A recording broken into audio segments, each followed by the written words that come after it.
રાજ્યમાં કાયદો વ્યવસ્થાની સ્થિતિની વ્યાપક સમીક્ષા માટે ગાંધીનગરમાં આજથી 2 દિવસની રાજ્યસ્તરીય ક્રાઇમ કોન્ફરન્સ યોજાઈ।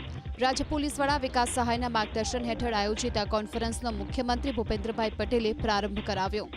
ક્રાઇમ કોન્ફરન્સમાં નાયબ મુખ્યમંત્રી હર્ષ સંઘવી, રાજ્યભરના તમામ રેન્જ આઈજી, જિલ્લા પોલીસ વડા તેમજ પોલીસના ઉચ્ચ અધિકારીઓ પણ ખાસ હાજર રહ્યા।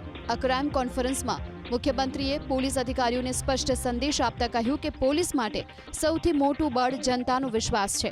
જો પ્રજામાં વિશ્વાસ રહેશે તો નાની નાની મહત્વની જાણકારી પોલીસ સુધી પહોંચશે। પ્રજાજનોનો તમે જેટલો વિશ્વાસ વધુ ને વધુ કેળવો એટલો તમને ફાયદો થવાનો છે। કોઈ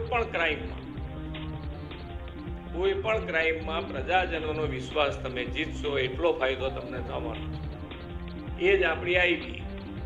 પ્રજા તમને કોઈ બી આવીને ગમે ત્યારે કંઈક કહી જાય, ઝડપથી કહી જાય, કામ કેમ કહી જાય તમને તો કે ભાઈ તમારામાં વિશ્વાસ છે, તમે તરત એક્શન કરશો।